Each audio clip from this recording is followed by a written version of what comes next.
Welcome to Angels, Exits, and Acquisitions, the place to learn how to fund, scale, exit, and massively profit as an angel investor or entrepreneur. Brought to you by the Angel Investors Network. And now, here's your host, Jeff Barnes. Hey there, this is Jeff Barnes, and I want to thank you again for listening to the Angels, Exits, and Acquisitions podcast. And today's guest is an absolute gem of a person, just an incredible man. Alec Stern started Constant Contact. And if you're a small business owner or you ever invested in small businesses, you understand the importance of a customer relationship management tool.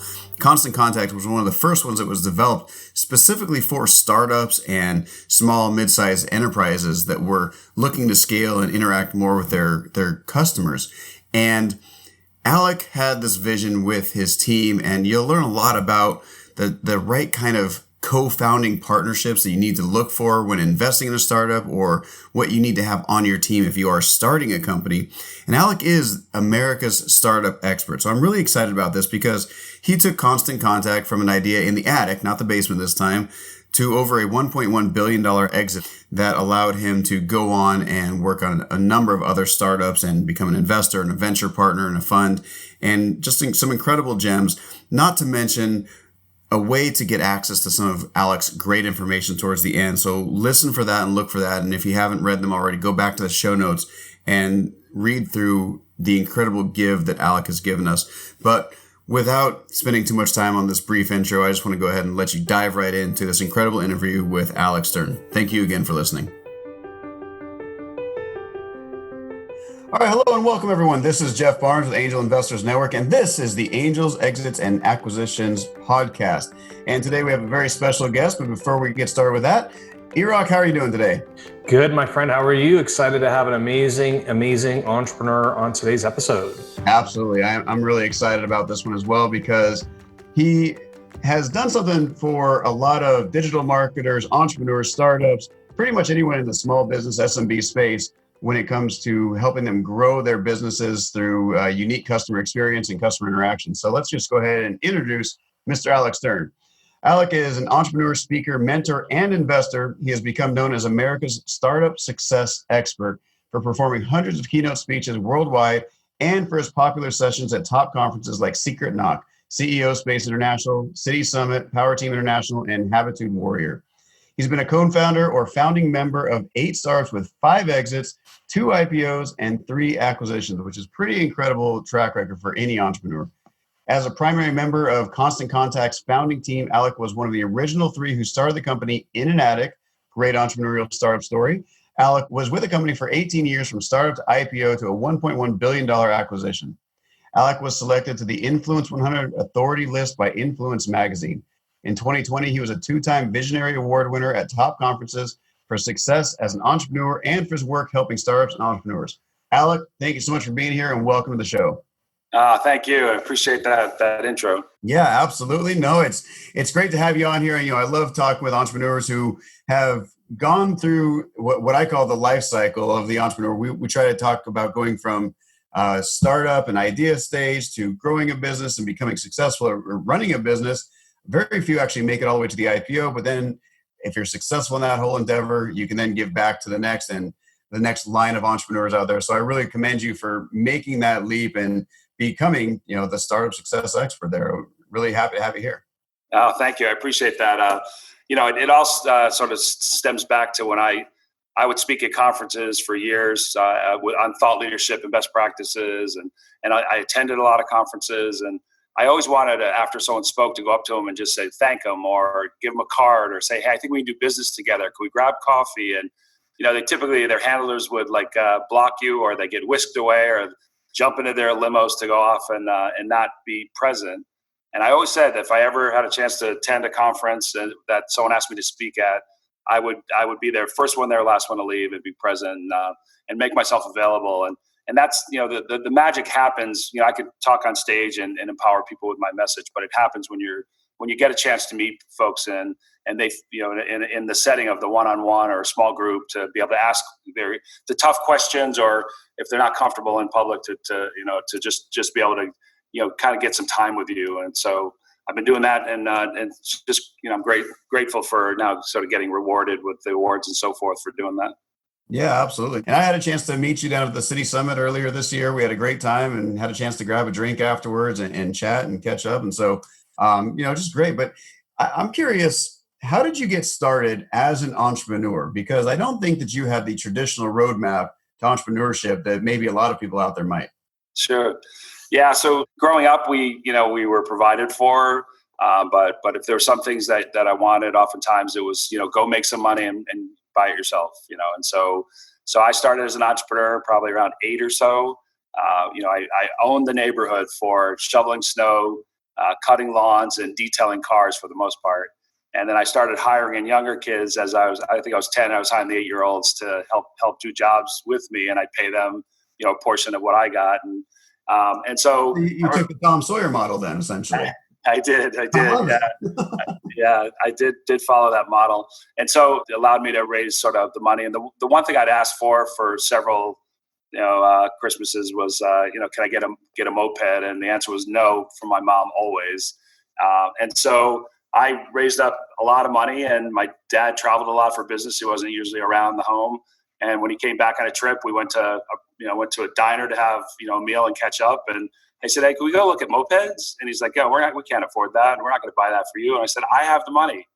Yeah, I had like $650 in my pocket Nice. from all the work I did. So we went to the store. I bought the moped, and of course, driving all over, showing it to all my friends. A couple hours later, I drive by my house. My mother's standing on the front porch, with the arms crossed, and then doing this like, "Come," and I'm beeping and waving, and went by a few times, and finally, I'm like, had to face the music. So I pulled in, and she put a lock on it and refused to let me drive it. And I had to return it. I'm like, "You can't return it. It's used." And of course, she's going to get hurt on this. And 2 days later, I went over the handlebars and got all cut up and smashed the front of it. And, of course, I have to go back to her and tell her she was right. Right. That's the worst part of the You'll story. shoot your eye out. That's right. It's always funny until someone loses an eye. But anyway. Yeah, so it started that back in the early days. And then when I got out of college, I went into big business as in sales and business development. First job out was a company with 800 salespeople, and some unique experiences there. But somebody that was several layers above was the head of worldwide sales, and was leaving to go to a small company that a few other people from this company went to. And he said, "Do you want to come with me? It's small. I'm not sure, in a year if I can pay you. We're startup, but it has good upside on the back end, and there's some confidence in what we're doing." And I didn't take the job initially, but shortly thereafter, I jumped in, and I was in the first 10 to 15 people, and then 5 years later to the day we went public, and I'm like, this piece of paper is worth what? So I kind of grasped the concept quickly, and I took 6 months off and bought my dream home with it. And that sort of gave me a little bit of the bug. And I just wanted to keep going at it and go earlier and earlier and earlier. And so had a few startups before Constant Contact, and a couple of acquisitions early on. It was at the time when people were buying either the development team or acqui-hiring the development team and wanting the idea, or buying the solution early to plug it into something they had. So we had a couple of quick hits. And then, of course, went, and met the original guy with the idea of a technology that's starting Constant Contact. And there were 3 of us originally in that attic when we started. And I was the only one on the business side, and they were on the technical side. But we all sort of had this vision to help level the playing field for small businesses against big competitors. And both Randy and I had done a lot of work with small businesses prior, with, for me, 3 companies, but nothing on the front end, business side, marketing side. And so, there was nothing out there for small business. And we just, original premise was to give an easy to use self-service tool where all they had to do is know who they want to send it to, what do they want to say, and when do they want to send it, and make sure everything was sort of handled for them, knowing they didn't have technology and resources and help. Like the enterprise competitors had enterprise tools, they had agencies, they had resources to help them, and no one on Main Street had that. So you're back in the attic, right? There's the 3 of you, and you're putting together the vision of where this is going to go. And then, did you guys collectively, as the leadership of Constant Contact, decide that, hey, we're going to bootstrap this for as long as we can before we start raising capital? Or did you guys put together like this crafty business plan and we're like, hey, we're going to, do some formal capital raises. Like, how did you kind of take the idea from the napkin, if you will, the napkin idea, and then what was kind of like that journey to actually breaking ground and deployment? Sure. Yeah. So when we started, there were a lot of things we didn't have, and there were many more than we did. We didn't have a finished business plan. We had an executive summary. We didn't have a finished product. We didn't have any customers, testimonials. We didn't have any employees. We didn't have any revenue. We didn't have any investment. So we all weren't taking salaries. Not a great idea, though, huh? No, but we had a vision, and we had a passion and a vision for what, and we do in our target market. Told us, that when we went out and asked them, what are you looking for? What goals and objectives are you trying to reach from what you do today? And they'd say things like, I'd want to stay top of mind. I want to stay top of mind to my current customers. I want to drive my current customers back in. I want more revenue. I want new customers. And, and so as we just told them what we were working on and thought, what our idea was, they validated and got wide-eyed when, if we could provide something that, you're either going to cut expense, you're going to cut time, or you're going to increase revenue. So if we could help them increase revenue and increase, customer retention and nurture current customers, if we were able to do that, as a small business and make it really easy, really inexpensive, is that something you would want? And the answer was always yes. So while we didn't have all those other things, we were driven and had the passion to help small businesses with this digital marketing suite because they told us that we could help them. And so initially we didn't have anything. We weren't taking salaries. My mother, she weaves into these stories often, but was like, you have 3 mortgages and you're telling me you're taking a job where you're not going to get a salary. You are going to go bankrupt. So that was ringing in my ear on a daily basis. But the bottom line was we started with nothing, and we started soft circling. We had sort of 4 angel investors that were interested in. We started with 1, moved to 2, moved to 4 that had a relationship together. I also pitched it.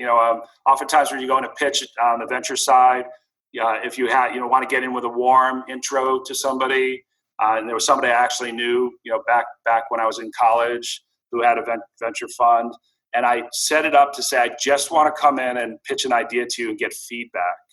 Like I wasn't positioning that we're looking to raise money, because we didn't have all the supporting things. Well, give us the 5-year projections and the full business plan and the this and that. We didn't have that. We had an executive summary and started to throw together some of our projections, but I wanted to just do the pitch and get feedback. And so the end result of sort of the back and forth got some great feedback, loved what we were doing. In fact, he wanted me to join the firm after the last exit that I had to come in as a partner in the firm. And I wanted to go even earlier. Like I kept saying, I want to go to one where we start with PowerPoint. We don't have a product, we have a vision, but, and so the end of the story, within about probably 18, 19 months, I think, we did our first raise of $2.4 million, which included those 4 key angels plus the venture firm. So what would you give advice to a startup now, right? Because there's a plethora of tech startups in the world right now, and all looking probably for the most part to try to raise capital. And you talk about lack of assets, lack of not to say preparedness, but like a lack of resources to really be able to grow. What would your advice be to someone who's kind of sitting in your shoes today? And what did you feel like helped you win that investment round? Yeah, so there's a lot of things that sort of play into that. The first thing was we did go out and get some initial customer. We got the customer feedback. Everything was not predicated on our feeling, well, we've worked with small businesses before. My mom was a small business. I know small businesses. It was really going out and saying, what are today's small businesses? What are they driving toward? And what do they want? And how can we help them? And so going and doing that helped a lot. We did go around and talked to a lot of people about investments, loans, everything, and we got a lot of no's. I lost count of the no's, but the passion that we had, knowing we're onto something to help those small businesses, kept us going. And so you have to, eventually we got there where we put together all the sort of the package of things that people wanted. But we had a great, presentation. We were able to tell a great story. We were able to put ourselves in the shoes of our target customer and what they want and desire and how we're going to achieve and help them. We got initial sort of, starting to work with a product that kept breaking and by the way, when you go get those initial customers, don't go to family, don't go to friends, don't go to people don't go to people you bought from before. In the case of a small business, go to ones you don't know because you're going to get brutal, honest feedback. And we did. It was brutal, but we knew we were onto something because they were getting wide-eyed even in the earliest days. But we had to keep advancing and adding in some of the things to make it frictionless and to work well, and also have the features that would let them meet their sort of the goals and objectives to stay top of mind and the other things I mentioned. And so I would just say, anything that you can validate what you're doing, don't be in stealth mode and work in a vacuum and be afraid to share the idea. You need to get feedback to move forward. And so we had the conviction and the passion that this will succeed. All it will take us is for money and to stand and the support for us to get that flywheel going. We needed more engineers. We needed more equipment for them to work on, and we certainly needed to start to build out some of the assets around that for marketing and so forth. But the priority was to just make sure we could demonstrate what it is that we were trying to achieve, and that in fact our target market wanted it. I love that. So, you have a lot of great nuggets in there. And one of the things we're definitely of similar mind is don't be scared to share your idea, right? So many people, I was doing corporate innovation and, big company technology all the way down to, Silicon Valley tech companies. And everybody's just terrified that somebody's going to steal their idea and run off with it. And what I think a lot of people fail to realize, even on the investor side as well, is that the idea is still, even if it's $1 billion idea, until you execute, it's still the dime a dozen model, right? The ideas are all out there. How many times have you had the idea where you're like, hey, you know what? I thought about that 10 years ago, but you didn't invent it, did you? So, we all have those stories. So I absolutely love that. Now, you said something earlier, Alec, about you came in as the business guy and you had the techie guys that worked on this and were helping you grow it. How important do you feel it is to have that balance as a startup going out there to try and raise capital, to try and find customers, to try and build a business? Yeah, I think it's real important. I'm sort of wearing a bunch of hats because I've co-founded those 8. I'm currently a co-founder of 5 things on top of what you mentioned, and so we all need to stay in our lane. That's the first thing. And so I've met so many co-founders and I should just finish. I'm also I've angel invested in some things, and I'm also a limited partner in a venture fund for tech investments on the East Coast here called G20 Ventures. So I'm wearing a bunch of different hats when I'm sort of answering some of these things. But the bottom line is that like a solo founder doesn't work. That they're going to want to see, anyone's going to want to see that there's more than one person that has the responsibility of this company on their forehead. And so there's got to be, more than one. No one can do everything. And while there were 2 other people on the tech side,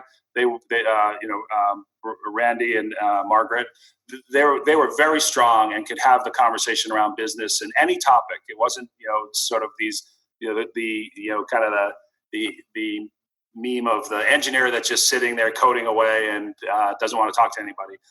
Randy could carry the best business conversation and was a bright mind on every topic. And so the bottom line was in staying in your lane, it's like, okay, that may be said. You can't have someone who said, well, I'm an engineer. And I had one today tell me, well, I'm going to go learn the marketing tools and I'm going to learn the stuff that I would need to market my business. And I'm like, why would you spend time on that when you could be coding and finishing off the product? Stay in your lane. Like, pay somebody, think of your time value of money. And also someone's going to look at you one day when you go to get funding and they'll say, well, so you spent 100 hours learning all the marketing tools versus working on your product, or finding someone else to partner with or bring them in, as potentially a co-founder or somebody who's going to take in some equity to work with you. And I would just say you've got to stay as best as you can in your lane, and then find ways to bring in others. because people invest in the founder, but more importantly, co-founders and the team.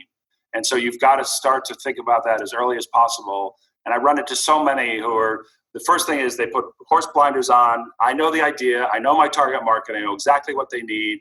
And I'm going to continue working on this, and I'll bring it to market when I'm ready.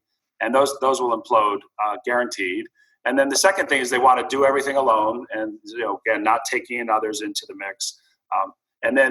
So you have to think about in the earliest days those things. And the last thing I would say is you also have to be title agnostic.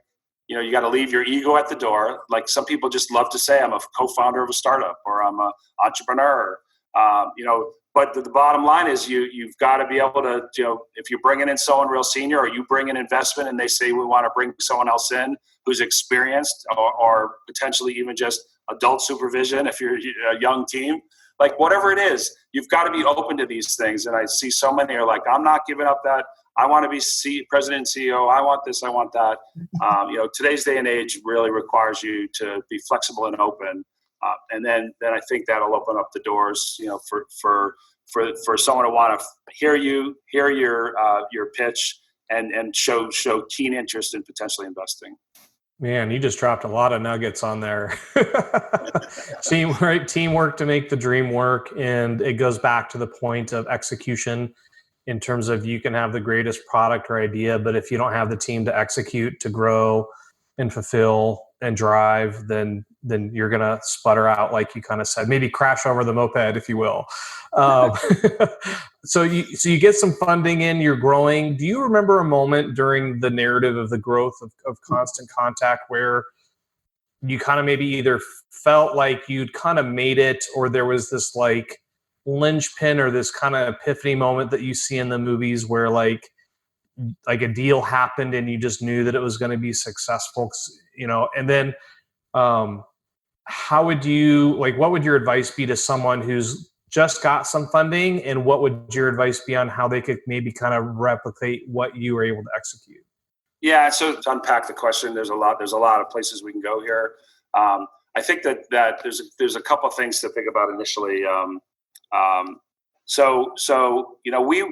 Imagine that we were trying to raise the water level of small businesses with their marketing and grow their business through digital marketing. And I just want to say one gotcha that I see a lot before we sort of touch on that is that I like to call it the bicycle wheel syndrome.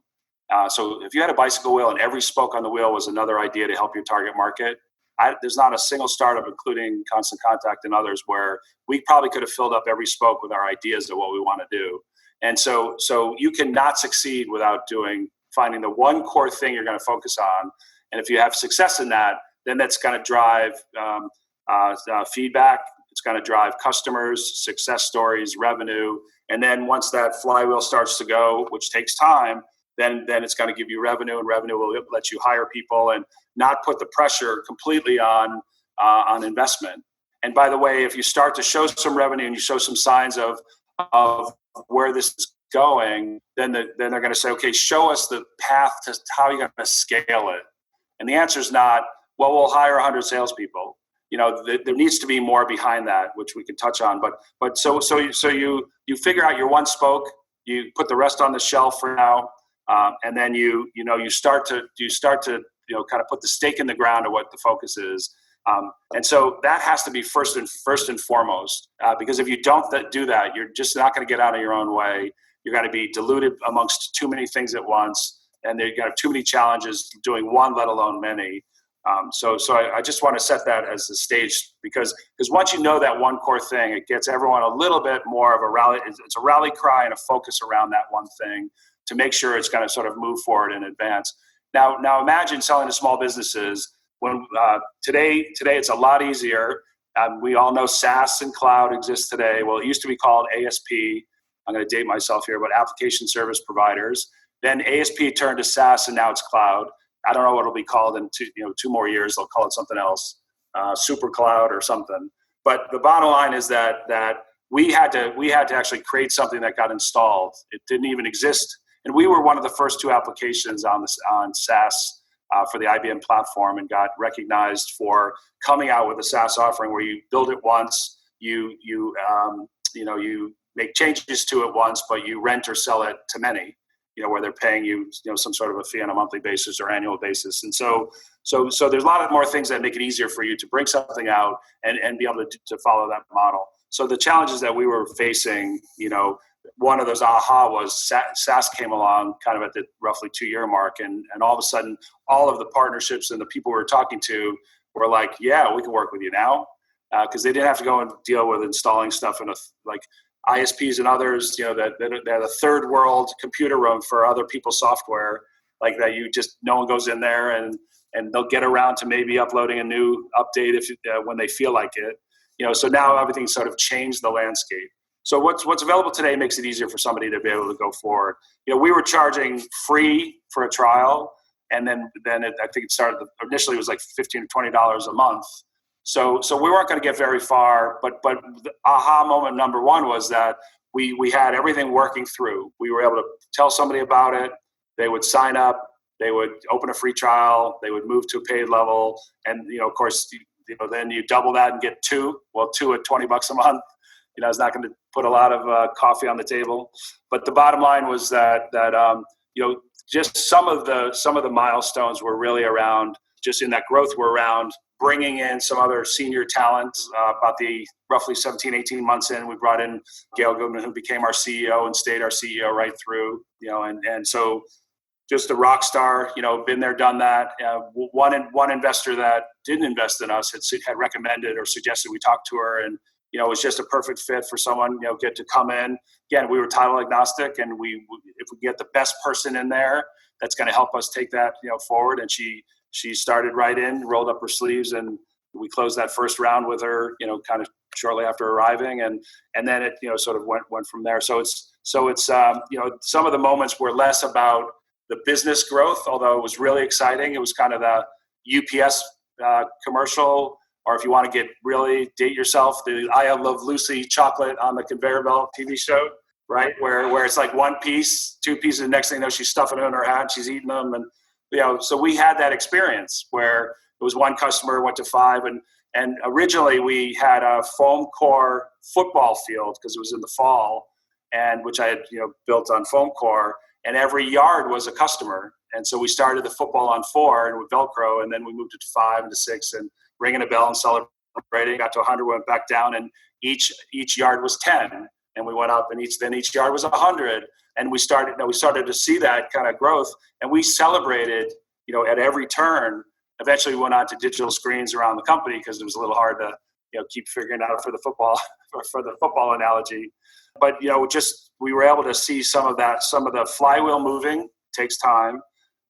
Just one thing to be clear, we were 100% channels when we started.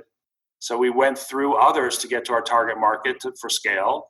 And we amassed a whole group. So another aha was just from my background experience and kicking that off. And of course, bringing in other great people that were channel experts. We were able to get the first 4 customers and then get channels in place, which was 100% of how we got to our target market for a long time and stayed a major part of the business. To when we exited, we had over 8,000 partners. Yeah. Oh, man, that's a lot of great stuff. And I absolutely love, every entrepreneur wants that hockey stick growth, right? But there's a lot of pitfalls that come with that hockey stick growth, because most entrepreneurs that get started don't have your kind of background working in a large company. So they don't see or foresee the challenges that can come from the customer service side, the service delivery piece, as I call it. And you guys, I think, were fortunate enough or prescient enough to realize that you needed somebody else to step in and help you with that growth.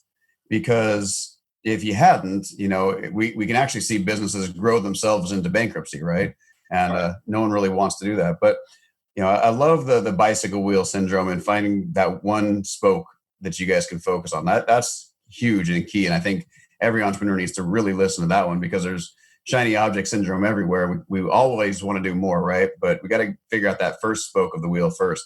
And then I really want you to speak, there's investors that are listening to this podcast. They come and work with us, and maybe they're a first-time angel investor, or they're thinking about becoming an angel investor. And they don't understand valuation. They don't necessarily understand working with a startup team. How important is it from the investor standpoint to have that mentality like you and your team did, which is the title agnostic and being willing to give up a portion of the company to get it to the next level? Yeah, so I hear this daily talking to startups. I talk to thousands a year, but I always hear first and foremost, there'll be, let's say there are 3 co-founders, right? And they all have co-founder title. I'm like, okay, well, who of you 3 will be CEO? And they're kind of looking around like, well, we're all gonna be in charge, and we're all gonna like. They can't even in the earliest days decide who's gonna have CEO on their forehead, who's gonna maybe be R&D on their forehead, and who's gonna maybe be COO or whatever, or sales and marketing, or like they can't even decide amongst themselves and assume it's just gonna shake out. Well, what shakes out is a failure to succeed. And so there's a lot of sort of pitfalls I think that we set ourselves up with out of the gate. So that would be a big red flag for me. Like I love that there are multiple. Like I'm going to talk on the other side of the coin of it's great to have multiple folks that are kind of wearing the responsibility of the company on their forehead, and maybe they're all co-founders. But what lane is each one in? And you cannot all be in the same lane. If you're all 3 engineers, well, guess what? One of you will be head of R&D. We can't have 3 co-founder R&D heads. Like it doesn't work that way. And so that's the first thing. The second is without saying it, like if they're willing to say that we're open to whatever it will take for us to succeed. If there's an openness to do that, then that means they'll bring in other people. They'll allow some folks to come over them and under them. I had one the other day say to me that, well, I don't want anyone to come over me. Like I'm okay if people come under me, but I really want to maintain my co-founder status. I'm like, you'll have that for life. You'll always have that for life. Now, it may be only on LinkedIn, or it may be tied to a company that's successful. But if you're going to sit here and say out of the gate, you don't want anyone to come over you, you're setting yourself up for failure right now because you've never been a CEO before. You've never taken anything to exit. Like you're gonna need to stay in your lane and find someone else who has the pedigree, the experience, or whatever it may be that will come in. And guess what? You're going to have a board sitting over you at some point. So there's always got to be someone over you. Always got to be somebody. Always is, right? And I want to use the analogy, like I watch Shark Tank and The Profit and all these shows where, the investor is going to come in kind of as the angel and be that saving grace for the company because they're floundering in one way, shape, or form or another. And they're not willing to give up a certain percentage of equity. And when entrepreneurs come to us with that same sort of mentality, we say, well, do you want to be 100% owner of nothing or maybe a 30, 40, 50% owner of something that could be really big? And trying to get them to understand that they can still have the founder title. Like no one's going to take that away from them. No one's going to take the idea away from them, but we want to help you execute. We want to help you grow because if you don't bring on the help, it's going to be really challenging for you to get to that next level, especially by yourself. So around the equity piece of it, and taking in money in exchange for something. If you want to grow a family-run business, put your kids through college and buy that at the boat in the summer home and the whatever. Great, just establish that, and then just run for it. But if you truly want to figure out how to accelerate the business, how to scale the business, how to move faster. And not just have it on the organic growth of revenue and profit, then you're taking an investment. And when you take an investment, you're trading that off for something. Now, there's a lot of instruments today that people will have, safes and convertible notes and other things besides just straight equity. It is very hard early on to horse trade over valuation. I mean, the investor's always going to say you're worth way less than that. And of course you're going to be like, our value is so great. Look at us, we're so great. And there's got to be it's got to be realistic on both sides, and you have to be able to set that, and you have to be willing to give up ownership in exchange for that money. And you are in full control over what that valuation looks like, and maybe what you're going to give up in trading off money for it by hitting milestones. So you've got to move quickly to go get some initial customers, get some initial feedback, potentially get a little bit of revenue. If they could see things directional, like I love to see directional. Okay, you've proven it, so they want this. and they're saying that this is the best thing that we've had. We never had, something like this before to help our business. Again, cut expense, cut time, increase revenue. Pick a camp, or maybe you're in a few of them. And so if they can see it directionally, then you have to be able to tell the story of how you're going to scale it. Like when I ask the question of startups, I usually get one of those like, well, we're just going to hire a lot more people. That's like, okay, so I'm going to give you money. You're going to hire a lot of people. How's that? How are you scaling that? Like you start drilling in. They can't answer these questions. And if you're going to pitch something, even in the earliest days, I work with everyone to create the pitch of the 10 or 12 sort of regular slides, normal sort of things you'd expect. And then there would be an appendix, and all those other great slides you've created, toss them in the appendix, and just make sure when they ask you a question, the answer is, I have a slide for that. Like we have to anticipate what they're going to ask you and write it, make a slide for it. So it doesn't look like it's the first time you're answering the question. And you better have a succinct answer. And if there's 3 co-founders, they're not all going to stand up there and speak. Who's your spokesperson? And who are you pointing to answer questions on sales, on R&D, and what have you? We just get into these situations where the points of failure of someone going to get money, trying to look good, try to get a higher valuation and attract somebody to want to put money in at that evaluation. The failures are usually stuff that they have or haven't done. Well, one thing that I wanted to ask you about is obviously you had an exit with Constant Contact. And then obviously you could have just sat on your laurels and been like, hey, like I've had my exit, right? And everybody kind of has a story where they ride the one exit pony, let's call it, and they ride that into the sunset for as long as they can. And what I love about your narrative, Alec, is that you had multiple exits and you've continued to progress in terms of how you're helping and serving the greater world. So today, like, as you know, you're doing a lot of investing and you're helping mentoring with a lot of startups. What would you say has kind of driven you to want to continue to multiple exits? And then, because some people can say, hey, you were just the right place at the right time, Alec. Like you just kind of got into this whirlwind and you got a little bit lucky. Luck doesn't repeat itself multiple times over and over and over. What would you say has been an inherent ingredient to your success on having multiple exits and leading to becoming a successful investor? Yeah. So the first thing is, everyone wants to talk about luck. There's always luck, and I see it as that the opportunity was aligned at the time. Like for me, my motto is a no means not now. So if I took all the no's we heard early on, we would have just folded up and gone home. Take our ball and glove and go home. Like we wouldn't have continued, because those no's can be defeating. But I don't hear it as a no. It's not right now. Like it's not. We'll cultivate that relationship. And I had a lot of people I came around with that for strategic partnerships, customers, strategic mentors, investors, where they came back around, later as we cultivated things, and they said then it became a better time, where you're aligned for where it's time to do something together. And so the no means not now started with me when I was young. Like if I wanted on a hot day ice cream, I'd go ask for ice cream, and my mother would say no.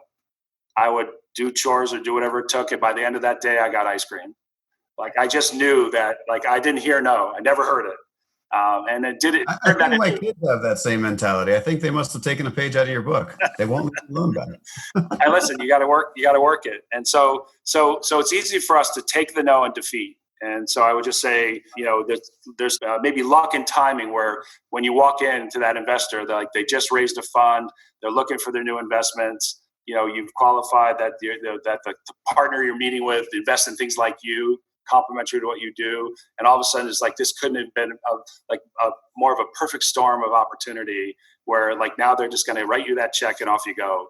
Like there's so many obstacles and so many things that come in your way, and you can't let any of the obstacles or those no's defeat you or slow you down or stop you. And so it's really important to as you're doing that you continue down that road. For me, in terms of why am I doing it over and over and over? I did, retire for 6 months, roughly, give or take, and started working on a bunch of other things and co-founded a bunch of things. And so I wasn't really retiring. I just know there's so many opportunities to take existing markets that are large, that haven't been disrupted in a long time. And there's opportunity. And so working with a couple of different teams on different approaches to manufactured products in one case, to tech in another case, and then with regard to just other commercial real estate and some other interesting twists to some businesses, hemp and cannabis, and all kinds of different things. So it's finding other people to team with to go tackle something, because I'm not going to sit there and learn how to be an organic natural farmer to then help with no regular farming or cannabis and hemp. I'm going to work with somebody who's an expert in that, and then find ways that we can sort of work together to make a business out of it, which we're doing.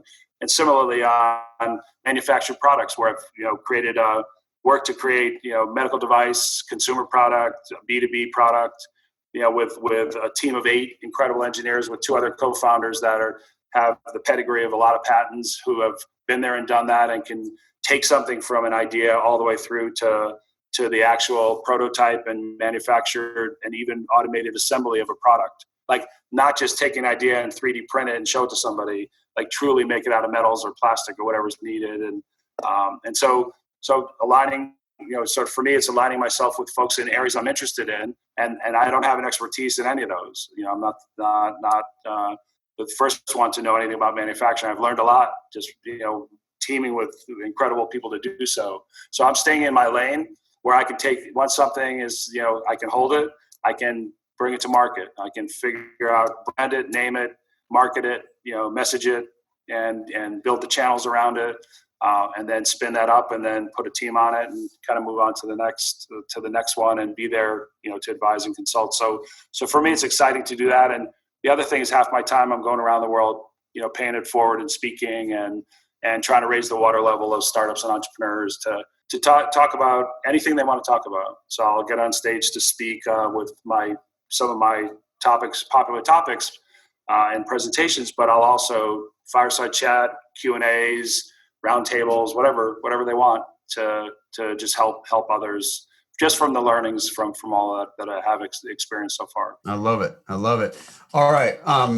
So you have a lot of information that you've given and a lot of great key insights. So I have 2 last little questions. The first one is, I love to find out, you are America's startup expert. You have been doing this. You've started companies, several. You've been very successful doing that. But I'm guessing at some point along the way, you ran into a little bit of a challenge. And there's probably some challenges out there that are more painful than others. I'm not going to ask you to reveal any of your most embarrassing ones, but what was your favorite challenge or failure? And when I say favorite, I mean the one that maybe you learned the most from, you can look back and maybe laugh at now. And then second, before we wrap it all up, you have these pillars of startup success that I'd love for you to share, how people can maybe learn a little bit more about those and find out about that. Sure. Yeah. So first, as it relates to challenges or obstacles, this is something I spend a lot of time on with startups, but show of hands in a room, I'll ask how many people have something that weighs on them. They wake up in the morning, they go into their office, they take a clean piece of paper, they write the obstacle down, they put a little square box on the left of it, and hope by the end of the day they check it and knock it off, right? And then they don't, because they get busy and do a lot of things, and it's there the next day and the next day. And so this starts to weigh on you. And I would say one of the points of failure for a lot of startups is the ability to handle those obstacles and challenges and knock them down. And so what I would say is that you've got to just stop and dedicate time to go seek counsel from those that have had the obstacle before, because you're not the only one who successfully knocked it down, who failed at knocking it down. Can you break it down into smaller pieces and chunks and break those down and eventually get rid of the obstacle? Because you need to have the muscle memory to deal with that, because guess what? Behind that obstacle is a bigger one. And then you knock that one down, and guess what? Behind that one is a bigger one. So they don't stop, they grow. And so if you have the muscle memory and you figure out how to do that, you will not just plateau and freeze wherever you are with that obstacle, or want to throw the towel in and go home. You're going to get the rhythm down to figure out how to knock them down, because they're everywhere. And those obstacles and challenges come simply in just the normal course of growth of a business. They also come in scale. They also come in times, the economic times. And there's all these factors that kick in where someone could just want to quit. And so if you're in this for the long haul, you have to figure that out. And so I deal with everything with humor, and sometimes it's not great to get people laughing at a funeral, but I try to get people to look at the positive side of somebody and those happy and fun moments. And it usually leads to a great conversation about just how great that person was that unfortunately just passed. But in everything in life, I find humor in it because to get the endorphins going, get everyone sort of laughing about something like, I mean, these are things like, we're not going to make payroll this week. Like, in the earliest days, how are we paying those few people we hired? They have families, and we just, I'm like, I'll go down I'll go down with what I know best. I'll knock on doors and try to cut their lawn or wash and wax their car. Like, whatever it takes, we're going to figure it out. But, then we'd laugh it off and then we'd find a solution to it. We talked to our advisors and mentors, and we'd solve it. And so I had many. I mean, not once calling out any bigger or funnier or as interesting as that there were many, and they were frequent.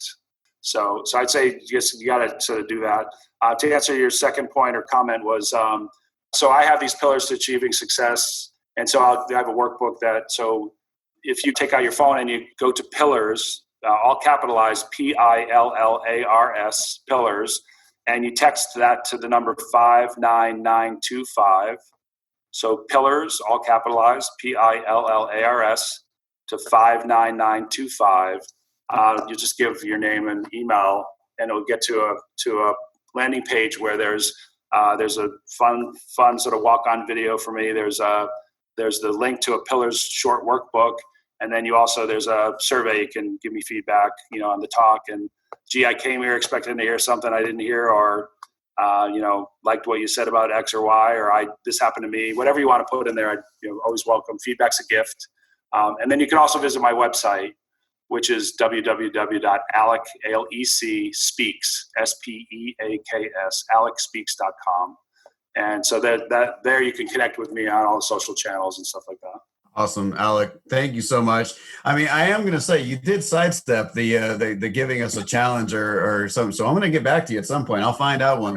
We'll have to figure that out. But nonetheless, great information. I really do appreciate that. Really appreciate your time. Iraq, any last thoughts or comments before we wrap up here? No, I just really love the wisdom that you shared today, especially with just basically focusing on how to deconstruct challenges into smaller surmountable steps that help you ascend the summit to be able to ready to ascend the next one with your muscle memory.